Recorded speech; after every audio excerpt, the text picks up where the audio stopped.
I work 12 hours a day minimally because I love what I do. I don't recommend that for everybody if they don't love what they do because you'll burn out, but for me it's easy. For me, working is like golfing or traveling, it's my joy. And back to another joke I made, the 1 hour is a 7-minute meeting. 40% of my meetings in a 12-hour day are 15-minute meetings. Think about that. And it's people, and it's execution, and I'm trying to build a fucking empire. I have to buy the Jets and win a Super Bowl before I die. Look, how are you going to buy how are you buying the Jets? I'm going to buy the Jets because VaynerX, the holding company, and VeeFriends are both billion-dollar companies. I'm going to make them as big of billion-dollar companies as possible. The owners of the Jets are going to pass away at some point because they're significantly older than me. They're going to go up for sale, and I'm going to take all my money and fucking buy it.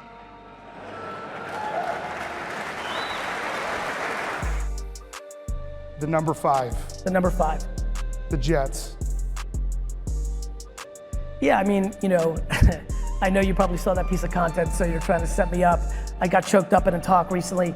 For the people that follow me, I always throw up the 5 in my photos. People are always asking why. The Jets thing, this is fun because it's been referenced. I was born in the Soviet Union. We were really poor. It was really hard. It was really hard. And my family was really tight, right? Immigrant shit. And we moved to a new town in New Jersey, Edison, New Jersey. And it was the 80s, it was 1980, it was August 1982, I can tell you exactly when it was. And I was 7, and my mom's like, go outside. This is what we did. For all the youngsters under 25, 30 in here, we used to go outside, it was crazy. So, and my mom was it wasn't even 80s, she was from the old country, we're like 6-year-olds. This is real in Russia. In Russia, everyone was scared of the government, so nobody kidnapped anything about anything. So 7-year-olds used to walk 30 minutes to their grandma's house. So my mom was just like, go. So I was just always outside and I ran across these kids, they were throwing Nerf football. They're like, what's your favorite football team? I'm like, I was just getting settled into the culture. I was like, I don't know. They're like, well, you're a Jets fan. And that was the 82 season and the Jets went to the AFC Championship game that year. And so I was like, oh, this is good. And literally since 1982, I have not missed a play of a New York Jets game in real time, watching or going, ever. I've not missed a single play since 1982. So it's my great escapism. When I look at people who are very deeply religious, I really understand it because no question, the Jets are my religion. That Sunday is my church, I don't miss it. I'm like an 80-year-old lady in Alabama for Sunday church, like I'm in. And they all had Jets jerseys. And I wanted one, I was 7. I was like, Mom, I want one. We weren't spending $30, $20, $15 on a Jets t-shirt back then. That's how much we spent on food for the week. And so, unbeknownst to me, my mom stayed up late at night after she put us to bed, me and my sister, and she knitted me a Jets jersey and put the number 5 on it. And it is my prized possession. I have it very secured. It's why the number 5 means a lot to me. That was my favorite number then, she put it on. That's why I do this. Because I want my mom to know that she's the most important person in the world to me and that every accolade, every success, everything good that will happen to me is a direct correlation to how she parented me. And, thank you. And I've got it super tucked away in a fireproof glass case because in 25 years when I buy the Jets, I'm gonna take it out of there. I'm gonna put it in the front of the stadium as soon as you walk in, and I'm gonna tell the story of my family's journey, and I'm gonna make people realize that you can go from not being able to even afford a jersey of your team to owning the whole fucking team. I'm aware that I've been disproportionately passionate over the last decade around hustle and hard work, right? Like, when I wrote Crush It, there was so much of that in 2009. I thought there was an amazing opportunity of the internet, YouTube, social media. That was true. People benefit from it, both of you, many who are watching. Yeah, I think it's sad when you get to a place in your career where you can drive traffic for others by just the sheer mention of. And yeah, it's not fun to be the subject of articles or keynotes where people are taking things and not And it's like painting. bandwagoning. It's just not the full picture. And, it's very clear if you read or watch anything for even more than 5 minutes that I want people to be happy and be self-aware. Yeah. Do I believe that work ethic is a foundational piece of success? Yes, I do. Do I want anybody ever to work so much that they get depressed? Of course not. I never think that money is the driver. And so I think whether it's lazy headline reading or not doing homework, yeah, it's not been the most fun to get dragged into. No, I was like on my phone reading that. No, and there's so many people who are proof of the words that you say, me included. So yeah, it's like, oh man. Listen, there's a byproduct of success. Yeah. Where people will, hustle porn is a term, leveragepreneur is a term. Leveragepreneur is when you're using other people to build yourself up at the cost of the other person. And, I think that as you get bigger, people will leverage you. And I'm okay with that because the truth always wins in the end. Right. And, I know the body of work that I put out, my intent. And if you want to clip one thing or one definitive statement from one talk without the context of the whole thing, of course you can say anybody says anything. But the reality is that, I believe work ethic is important if you want to achieve hyperbolic success. I don't want to tell people how to be happy. Yeah. So why are you telling me how I should be happy? And there's plenty of people that are super depressed that work 40 hours a week. Like, it's just hyperbolized link baiting, leveragepreneuring, and I'm okay with that. But at the same token, it's important not to not take other people's points of view into account, and I'm in a constant, focus of that as well. A lot of people ask, how much do you sleep? And my answer is 6, 7, or 8 hours, and it fucks with people, right? Because they think I'm sleeping like an hour. And my point there is sleep's important. Like, I don't know who thinks they're gonna survive without sleep. Sleep's important. What's important for what I'm about is what you're doing when you're awake. I'm fascinated by people who say, I hustle, I sleep 4 hours, but then watch 3 hours of YouTube videos a day, right? And so for me, as you know, and what you're referring to as somebody who interacts with me is, Tyler's sending you emails like, can you do 11:30 p.m. to 12:30 p.m.? Every minute I have is programmed. It's more like 11:15 to 12:25. Yeah, no, the amount of 5 and 7 and 10 and 13, I basically, Tyler, I see your face. What do you think? It's 8 o'clock until 11 p.m. is pretty much programmed to the minute with 0 slots for anything but the next meeting. But I'm working out, right? But for work, 8 to 11 with 0 lunch, 0 downtime. If I go take a piss, I'm cutting into some meeting. Now, but here's the thing. That's matching my happiness and ambition. That is not for 99.9% of people. Time management needs to be predicated on what makes you happy and what is coming out of your mouth. The biggest thing I'm worried about is people are talking big game, but then their actions don't match it.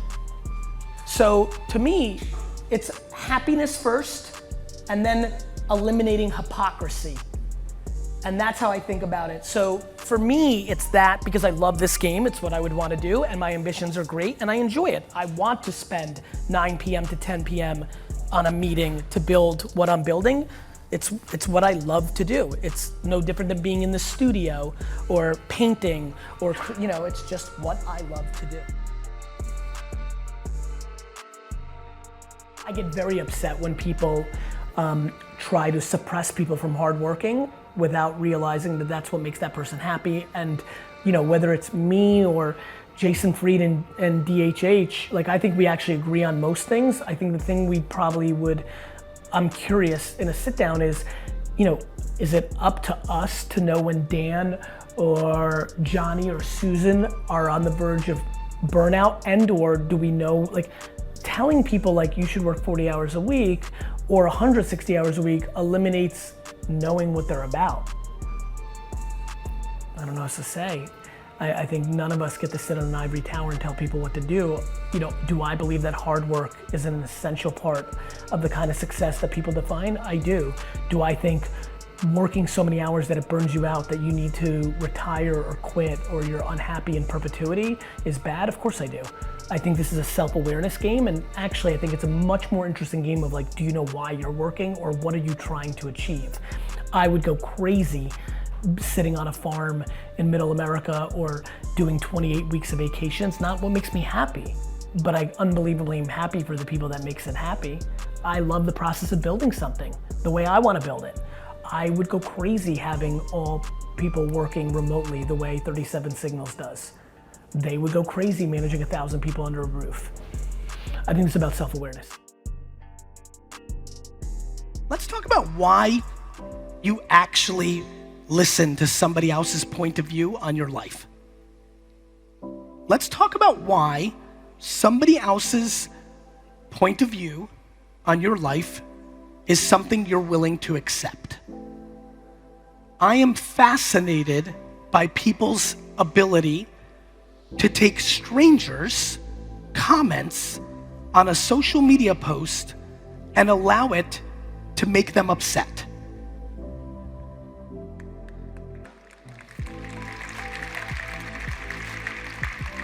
You post something, and you're happy to post it, and then somebody literally leaves a comment that you're unattractive, you're stupid, like literally high school and junior high teasing,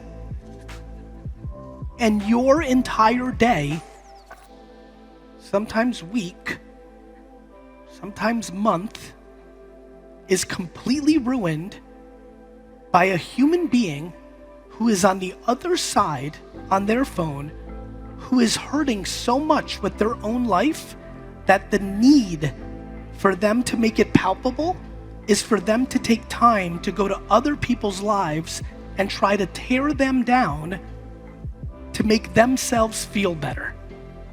This is what I call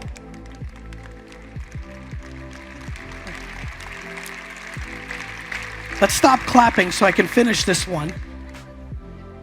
This is what I call a circle of insecurity. A circle of insecurity. The concept that that is happening is not Facebook's fault, is not Instagram's fault, is not TikTok's fault. It's not. We have become infatuated with blaming the platforms for our own shortcomings. Until humans decide to lean into accountability and stop blaming platforms and politicians, people will continue to be unhappy.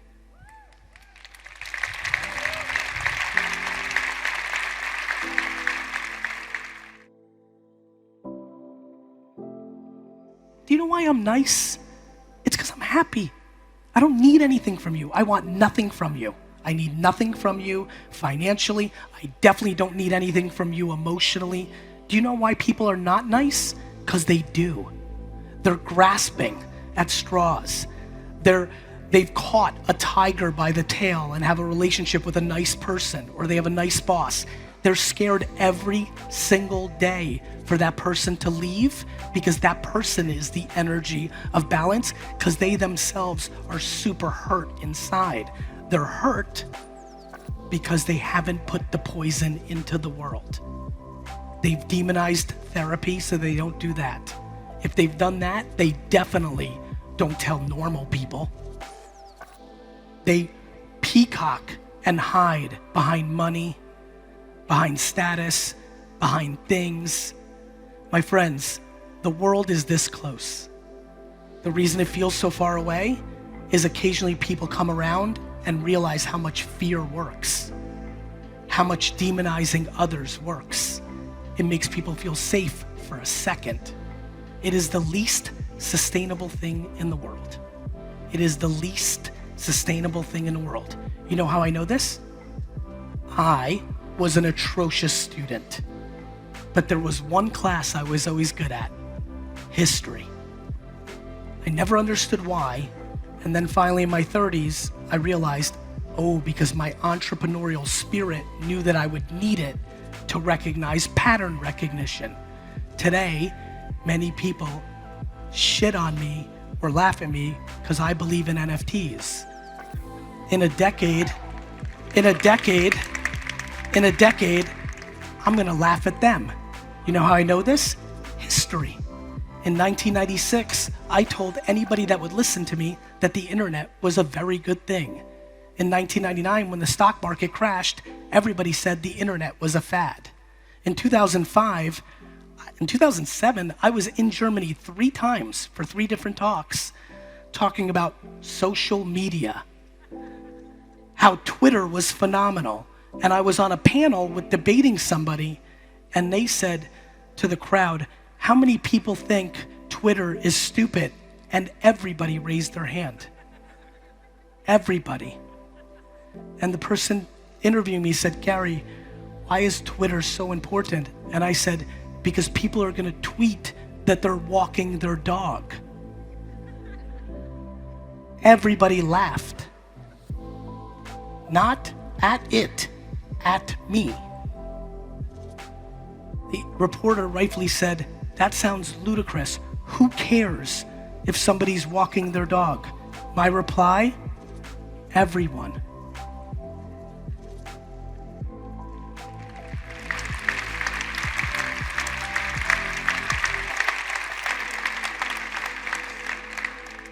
I suck at almost everything.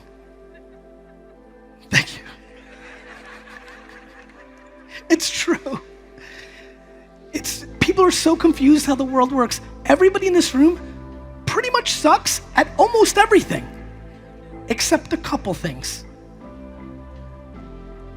I suck at almost everything, but the one thing that has been with me since I was a child, when I listened to my late grandma's stories about me from 0 to 7, or my mother's, it's very clear that DNA is a remarkably powerful thing.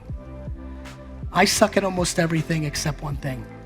I know you collectively as well as any person that works on earth. I understand people. I do. It comes to me. It's natural to me. And I'm so grateful for it because I have such deep wants for it to be good. I'm in such a good place and I want you to be in a good place. And it's a lot easier than people realize. It seems so daunting, but it's kind of like working out. You know, figuring it out mentally is like figuring it out physically. Here is how you get physically more fit. You eat healthier and you go to the gym.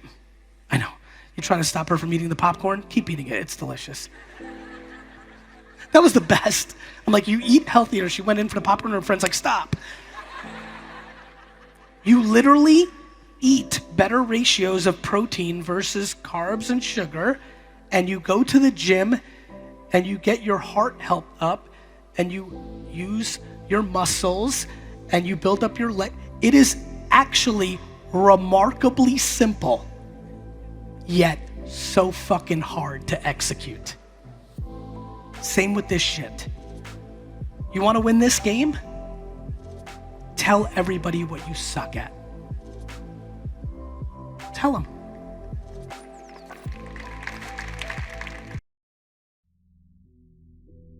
Whether it's true or not, that's the most important part of this sentence. Whether it is true or not, the concept of spending energy blaming others or systems or the world for anything that's making you unhappy is an incredibly challenging perspective if you're in search of content and joy. That is my number one thing for a 23-year-old. Whether your parents, for example, this one blew me away because it's surely not how I grew up and I didn't see this one coming. And this goes back to what I do for a living. I tell everybody that what do you do for a living? I'm an entrepreneur, but I happen to be a PCS. What's a PCS? It is a title I made up at VaynerMedia. It's called Post Creative Strategists. These are people who read the qual data on creative. They read the comments on creative on the internet. which I believe gives you the greatest insight to actually what's happening in the trends of the moment in society, if you are the kind of human that has a brain that is very good at synthesizing insights from lots of people writing lots of words. Give us an example from right now. Like, what's an example of this? The example is, why did the corn kid go viral on TikTok? If you look carefully, this is what I'm good at, it's because the world is anxious, and anything that's a simple smile is really valuable right now, more than if it was during when Bill Clinton was president in 1999. Got it? Things like that, or knowing why was I close to Logan Paul and Charlie D'Amelio early? That doesn't come by accident. Yeah. Like, like, why was Gunna in this office right here long before he was Gunna? That doesn't happen by accident. That's watching how people read. It's not just numbers. If it was numbers, all the math kids would beat me. It's not data. It's data in qual, not quant form, matched with quant, intuition. So anyway, what I would say is, reading all my DMs, and I read a lot of them because people are very real in those DMs.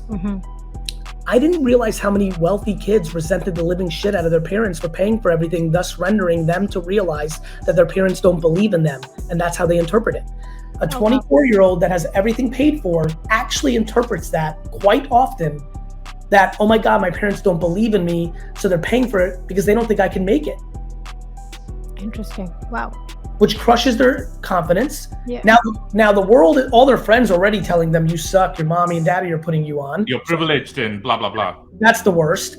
But that doesn't even fuck with them. What's fucking with them is, my parents don't think I can do it. And that seems like, and so but then I say to those kids, this is how accountability got going for me 5 years ago. I'm like, because I'm weird. I just start replying and people are like, whoa, I have to make a video. No, it's really me. Like the whole thing, And I tell them, this was unbelievable when I was doing this 3-4 years ago, a lot, and led to me in doing this research work. I replied, don't take the money.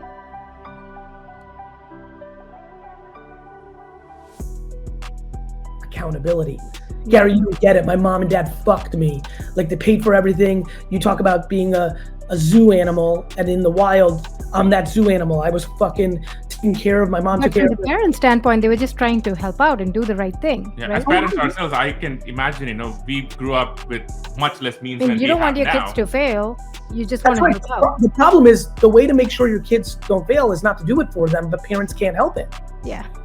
They can't help it, especially when they're parents like you guys, me, like, you just want it for them. Yeah. You can't help it. The problem is, we never had it growing up, so I want it for them. Of course, but I'm promising you right now, it's not going to work. Man. And by the way, if you research wealthy, and listen, you guys are enough in these circles, you see it. You see people that have kids that are really great, and you see people that are really not great. And look, you start looking under the hood, and a lot of it has to do, when did they cut them off financially? Yeah, we think a lot about this because, we grew up, with much less means obviously than we have now, and our kids would have. And, and we're thinking about, like, well, how spoiled or how much of a brat are they going to be? Because we do see some really messed up kids, and we also see some very well-adjusted kids also. So, yeah. And even the well-adjusted kids oftentimes lack the belief that they can do crazy things, because it's very hard to be hungry when you're fed. Right. Wow. And so anyway, nonetheless, this all led to an interesting thing. I'm like, well, if you're so mad at them and it sucks so bad, well, then stop taking the money. Yeah. That's when accountability gets interesting, because everybody loves to blame their parents. They love to blame the government.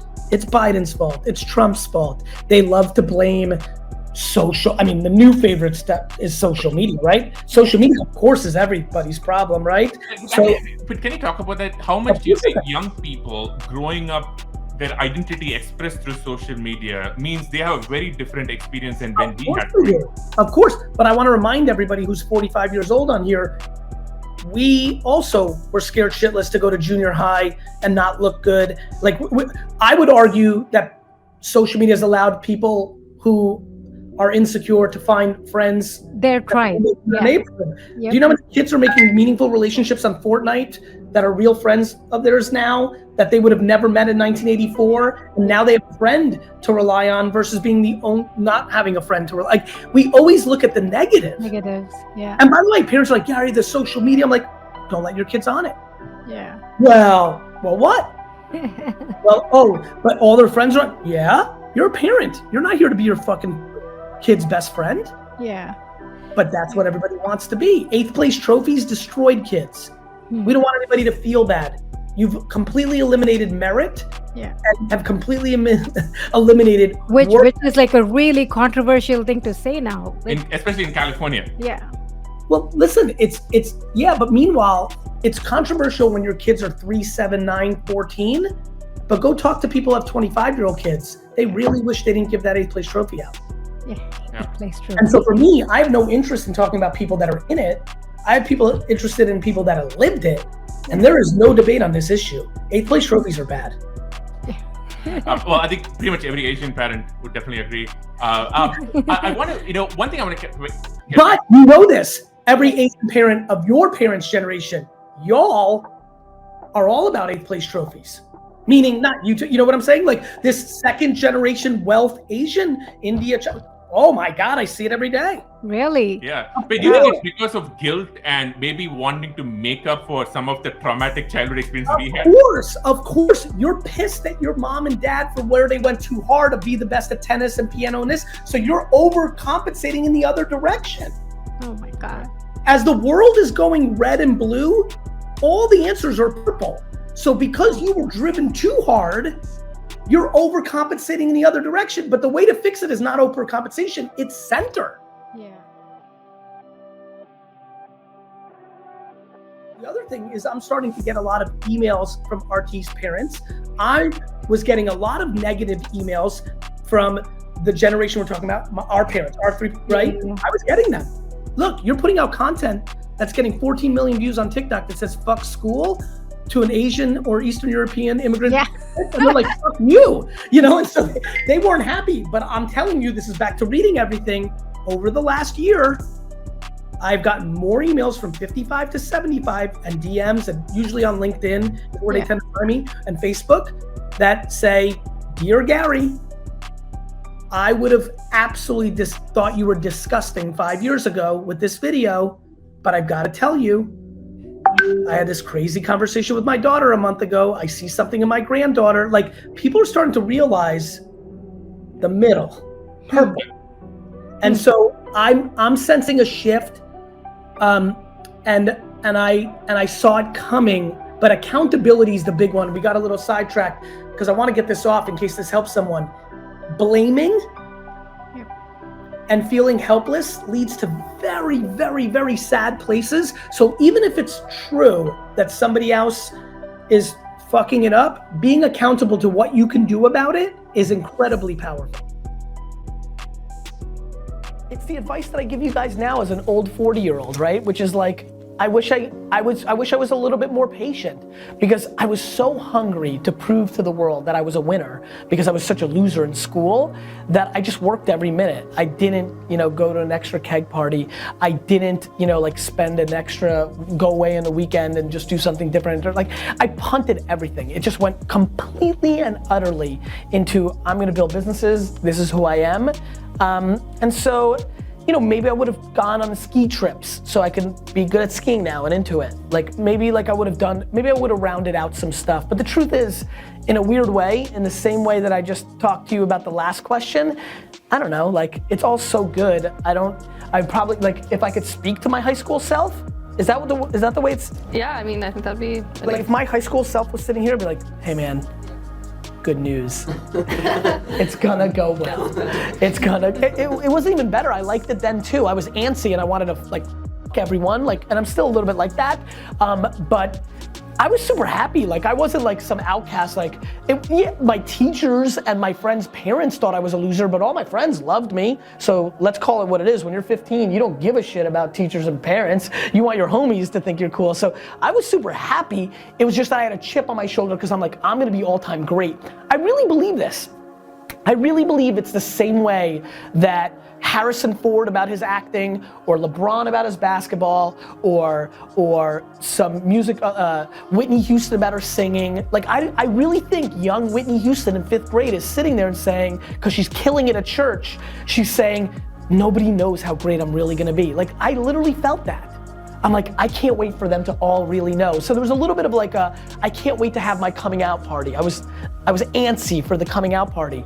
But I'd probably say like, hey man, it's all gonna work out great. And like just do everything you think you wanna do. Like just follow your instincts, it's gonna be good. Have you gone to any high school reunions? No, I haven't gone to high school reunions, but I've talked to a lot of people on Facebook and different places in my high school, and like, it's interesting. You know, I wasn't outwardly like running through the halls and telling everybody that I was gonna be, you know, like I think the one thing that's felt really nice is like a lot of people have sent me emails like, it's so nice to see you doing well. You were really nice in high school. Like that makes me feel nice. The thing that I think a lot of people are starting to realize on Garyvee, that I'm just a nice guy too. Because I'm actually quite competitive and confrontational on Ask Garyvee, on stage. Like most of the stuff people have consumed from me on Wine Library TV, I'm panning stuff, ironically is me in my competitive zone. When I'm not in business or on basketball court, I'm actually kind of completely the other way. And I think that that was nice. Like that's been I don't remember being, like I forget that people are just mean in high school. And I was so self-confident that I never got dragged down to do that. What should you look for in your first job? To try to be as close to a human being that does the thing that is your dream. Meaning, I think more kids should take way more humble jobs. I think admin life is the most underrated thing. This is one thing I think Hollywood got right. If you look at Hollywood, this whole mailroom assistant thing to the agent, I can tell you from my organization, I didn't even realize I was doing it. And then I was like, wait a minute. Because then when I started learning about Hollywood, I'm like, I thought I was doing something smart. I'm like, my admins are gonna become my future CEOs. Then I got to Hollywood world when I started getting popular with my content and met some of those people. I'm like, wait a minute, William Morris has been doing this for 100, I'm no innovator. You see it in Hollywood, you see it less in other industries. For example, AJ, my brother, who's 11 years younger, we were right there, and AJ's like, oh my God, he got an internship at Dig. In hindsight, I wish he was Kevin Rose's admin. Right. Interesting. Yeah. Right. So my number one piece of advice is you're 21, live more as humble as you can, not on your parents' dollar, because that goes back to what we talked about. So live with 4 roommates, but be the admin, the assistant, the intern to the intern of the person you want. Of Chris Dixon. You want to be an all-time great VC? Chris Dixon's admin's intern, even though you went to Penn. Because if you can see their actions, why are so many of my former admins, my partners in business, the president of BeFriends, former intern, the partners in Empathy, both interns. Why? Because they learn most by watching me do weird things. That's true. Right? So if you want to be Anna Wintour, if you want to be LeBron James, Maverick Carter, if you want to be whoever you think is the coolest, right? Sarah Blake, you know, whoever you want to be, figure out at all costs from 18 to 25, when I think it's very easy to do what I'm saying, though a lot of people will think it's hard because they don't have the humility. They don't really mean it when they say they want something. They want it easy. They don't want it. And if you can be the intern or admin for the person that you most want to be like, even if that person disappoints you, one of the things I'm most proud of is I think I surprise people in the positive. When they get here, if they're Gary, now that people know who I am, and because of that, I actually get a lot of emails like, hey Gary, my friend works in your company and she says you're the sweetest. I have a different situation here. I've always looked up to X. I work here, he or she's a piece of crap. I'm really shook. What do I do? So, and I'm going to say this, even if that person, so that's why I'm bringing this up, even if that person disappoints you, you'll be able to watch what you don't like and what you do like that they do, but you're going to learn so much when you're closest to the sun. So, you know, Chris Brickley, a great NBA basketball shooting coach. Fantastic on Instagram and just amazing. I love him. If you're right now 19 and you're like, I don't want to be a back to Asian, Eastern European, I don't want to be a doctor, lawyer, engineer. I want to be a basketball trading. Well then, DM Chris Brickley 20, 50 times, like nicely, don't be a spam bot. Try your way different ways, because you got to ask more than once if you want to get to the sun. And ask to be the intern.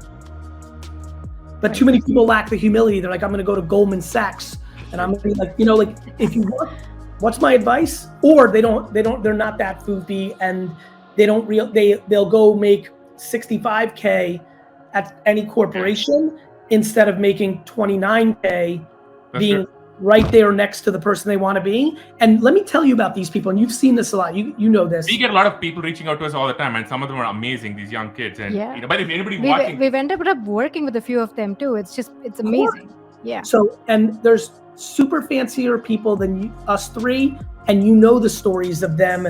Yes. Taking a random intern or an assistant and what happened and what that meant. I am proud that I know that I'm helping so many people with my trash talk show, who we're talking fancy talk on this talk. Forget about the people that DM me about high net worth, Yale, doctor, lawyer. What about the people that email me who are $17,000 in debt, barely making ends meet, and garage sailing, and the extra $200 and $600 a week they're making flipping stuff that they buy at yard sales and Goodwill has changed their family. The fact that I'm waking up still on a Saturday after a long week of work and family that I want to spend as much time as I can given my ambitions and work-life balance schedule, I'm waking up at 5:45 in the morning to be able to hit the garage sales early, film it and show them it's real and it can happen. But it's also selfish. To this day, with everything I've got, the thrill of pulling up to a garage sale, not knowing what I'm about to find, that's what the Jets are for me. The Jets is a fun game to see if I can pull it off. Yeah. oh my goodness. As far as a life well lived, well, I already know that. I have fantasized about the turnout to my funeral since I was 15 years old. Okay. I have said to myself, the ultimate indication of a man's or woman's life is how many people decide to come to their funeral. Yeah. And I know that for all the accolades, all the public persona, that nobody knows shit, except for my admins, of who the hell I really am.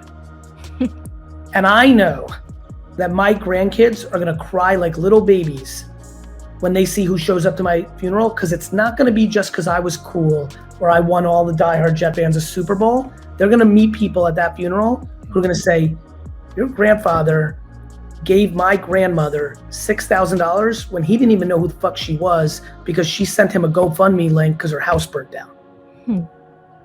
Or your grandfather talked to my friend when he was genuinely on the verge of doing some very difficult things and pulled him out. Like, I know who I am. Yeah. I'm also aware that I confuse people. That I enjoy, but I know exactly who I am. And so the answer is I'll never know, because the only thing I'm playing for is that. And unfortunately, I'm not going to be able to see it.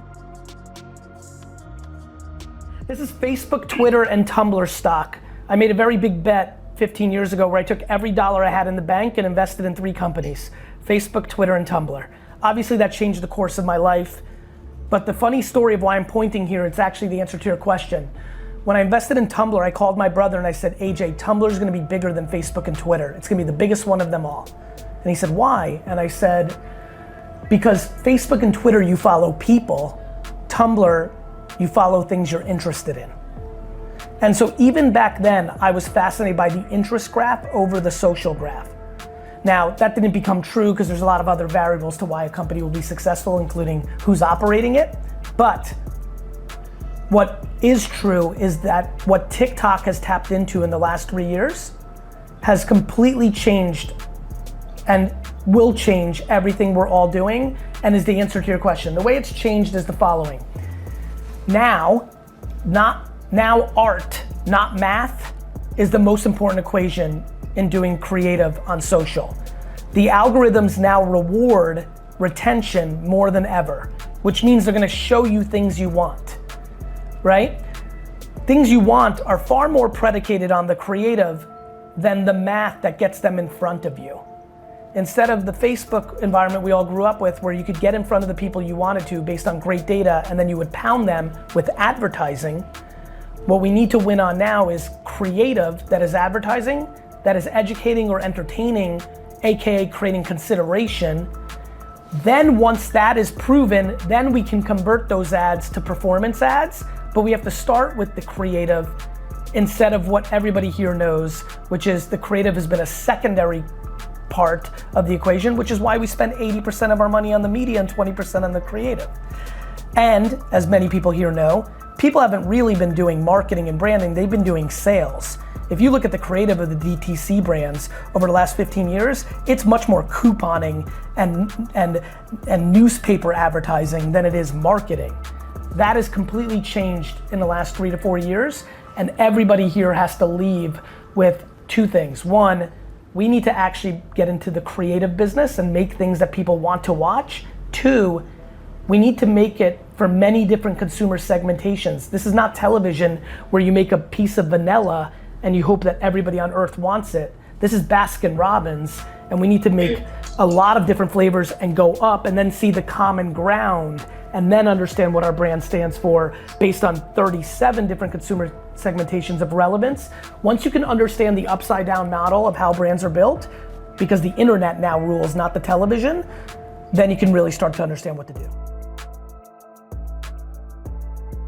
When I look at internal teams across the board, it's a pretty bad sitch because most people are mailing it in and they're either blindly DTC and want it to be sales and that's how the creative's being justified, or if they're even flirting with creative, they just think the 24-year-old knows what to do on TikTok and so they're not even evaluating it. So we have an acronym internally at Vayner called SOC, Strategic Organic Content.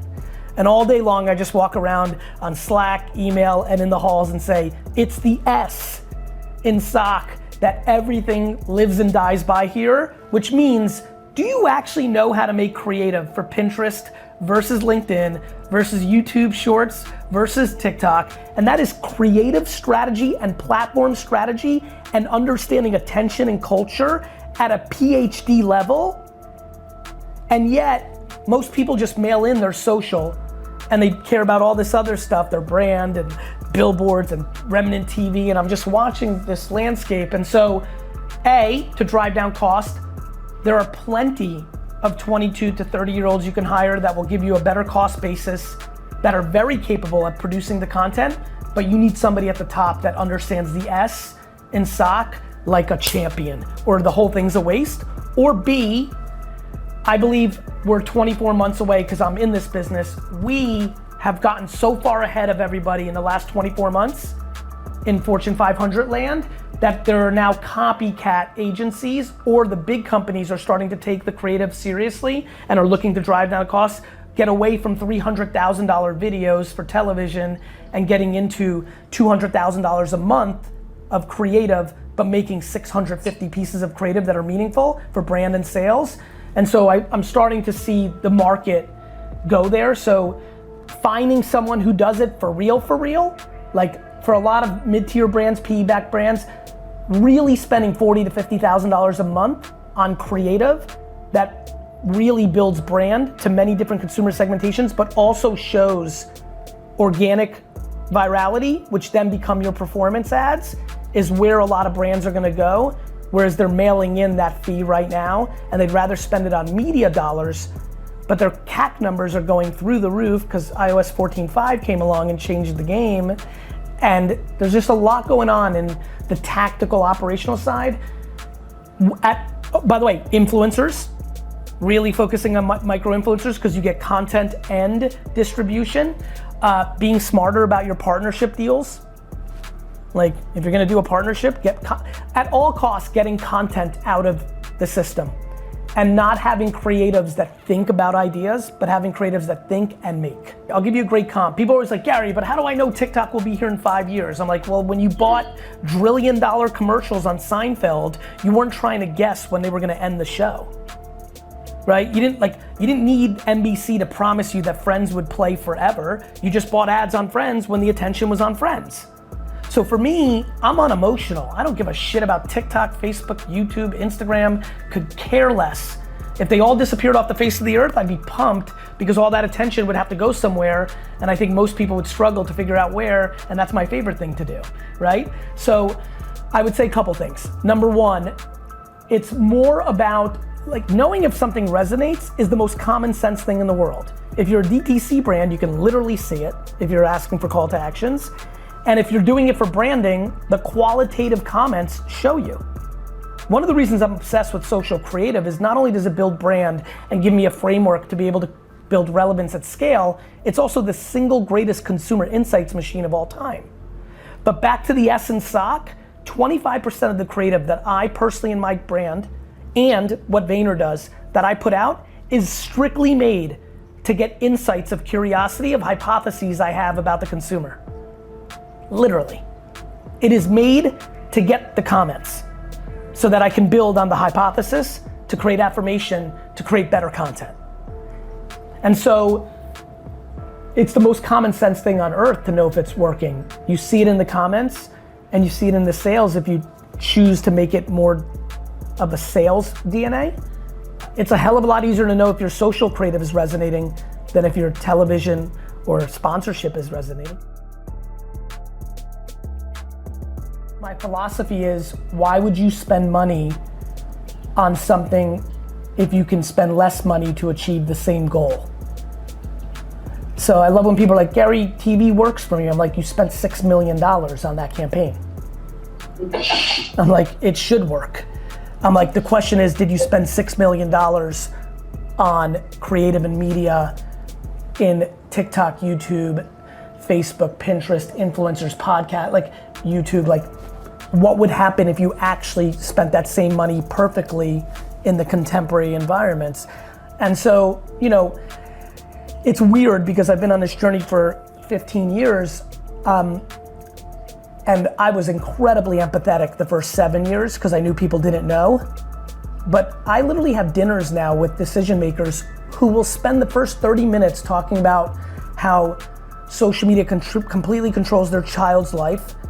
Then they'll spend the next 15 minutes talking about politics and how social media needs to be regulated because of how powerful it is as a proxy against democracy.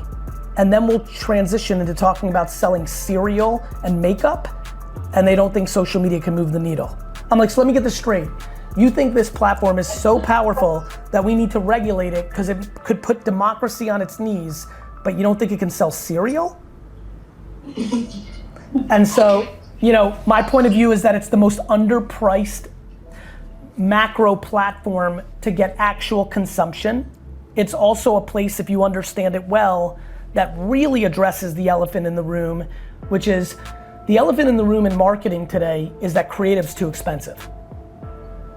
And because it's too expensive, you can't actually get the full advantage of the media opportunities that exist.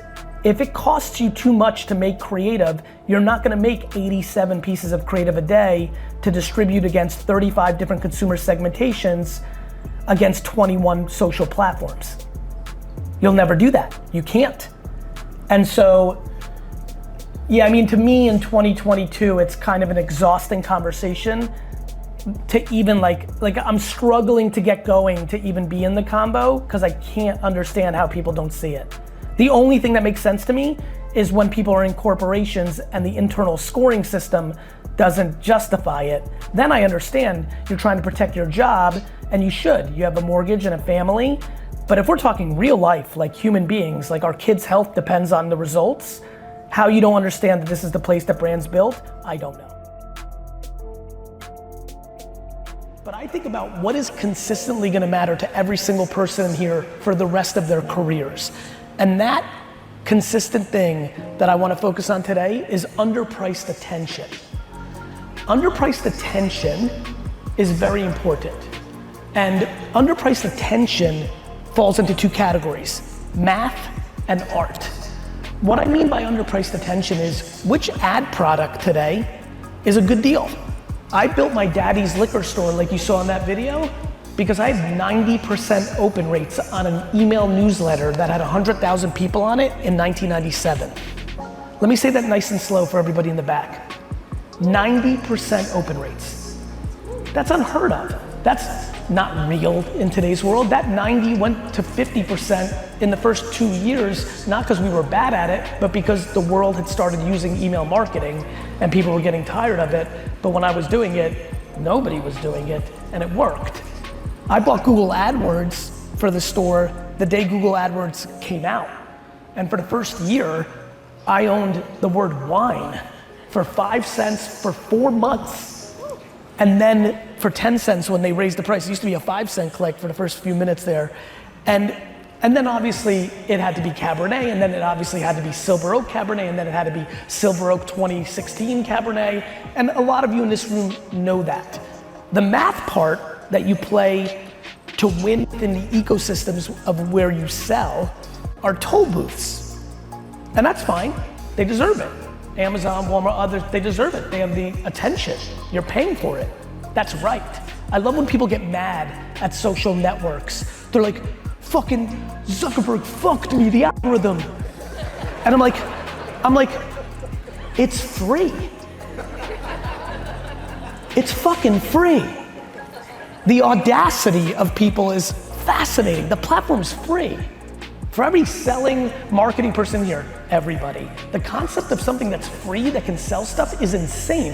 Of course, net, it's not free. Got a production company, things of that nature. But most people when they start should only be doing it themselves on their phone, and it's free. So the math part is something that doesn't interest me to go deep on because my intuition is a lot of people play within that framework. You're not at this place if you aren't relying on some level of math. You understand that. The part that I want to focus on is why I got so excited about what she had to say, which is the art part. As many of you know, iOS 14.5 update hurt some folks. There's a lot of other things coming down the pike in moats that are going to continue to hurt. And what does that mean? It means that as math plays out its game on the internet and the big corporations play their politics with each other and play, when I think about smaller businesses, and I'm talking about businesses doing under 100 million a year in revenue, under 50 or 25 or 10, we, me included, must really understand the art part of underpriced attention for our businesses. This is all fancy jargon for one simple thing. The single thing that can change the majority of businesses in this room is an obnoxious, and I mean obnoxious, commitment to organic social media creative as an opportunity to take advantage of the TikTokification of social media that will be the next half decade. The day-to-day tactics of what I'm saying.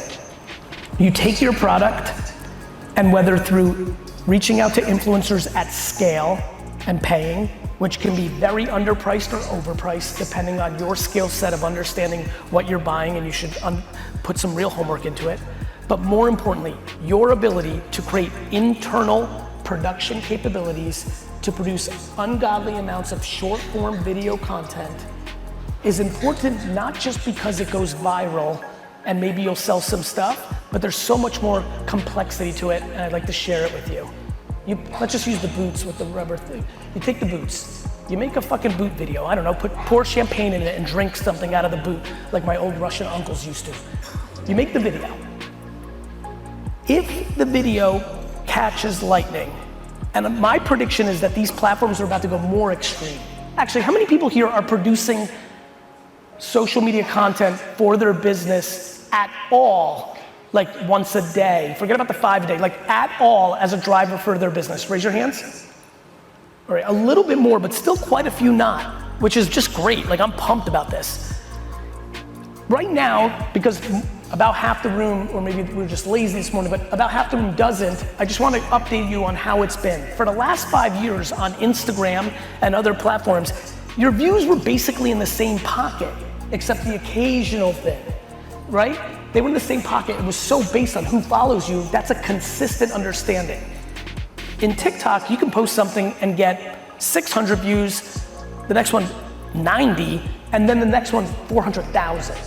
I actually think that extremity over the next decade is going to get more extreme on every platform because it's in the best interest of the people on the other side. So I think those numbers could get as extreme as in 3 years from now, we're getting videos, depending on how good you are at it, where you're getting 7, 20, 50, 30, 90, 4 million. Why is this important? Today, if you take action this week on this talk, as we clarify through Q&A, which is why I wanted to do more, because I'm sure there'll be questions, and you say, fuck it, I'm gonna do this. When something goes viral, there's a very substantial thing that has to happen. One, and very few people are doing this at this point, you have to turn that brand piece of content into brand formants. So you take the viral post and you rejigger it, you edit it slightly or you change the copy, you change the URL potentially even in your profile, and you take it and you run ads against it as a performance ad driving to your Amazon, your Shopify, your own site, or wherever you are. You turn the brand piece of content because consumers have shown you that they're interested in it, and you turn that into the creative ad. These creative ads matter because they're very different than intent-based ads or retargeting ads because they have a different feeling. It's the reason someone buys your product that really matters in this scenario and what the value of that customer is versus somebody you made submit in a pre-iOS 14.5 world on the 17th retargeted ad and they bought it. I mean, I know people who buy stuff just because they got retargeted so much, they just wanted it to stop and they just bought the fucking thing. That's not a good relationship. But also, it's the insight. One thing that is happening in this community when I watch it, when I see a lot of you talk with each other on social, when I get the emails in detail, when I talk to my friends that are in it, one thing that we don't spend enough time in this realm is on the consumer insights from the comments on the creative. A, as we can tell by the room, we're not doing enough creative. B, we're not spending time in the comments. The comments have all the insights. This goes back to the R&D or what could be the single insight that leads to the campaign or the product advancement that actually takes you to the next level within your business. Many of you are playing such strong, great arbitrage that you're looking for the next arbitrage without realizing the arbitrage you currently have is the play. You just have to build it in a slightly different way to a different scale. That comes from the marketing side. That comes from the art side. That comes from the consumer insights side. So when the post goes viral, the ability to turn it into a direct response ad that I know will play for this room is important, but the ability to understand how to then make a $20,000 video that takes the insights you got from that one piece of social media ad and have the ability to turn that $20,000 video into a biddable streaming service ad as a commercial. Hulu, Amazon Prime, what Netflix is about to do is the way that a lot more businesses in here on that single product go from $1 million a year business that's running math, arbitrage, and showing up first in a search result within a platform to becoming a $57 million a year business on its own merit that is not at the mercy of the toll booths. To me, that is the most significant moat and opportunity of the next half decade for the profile of this room.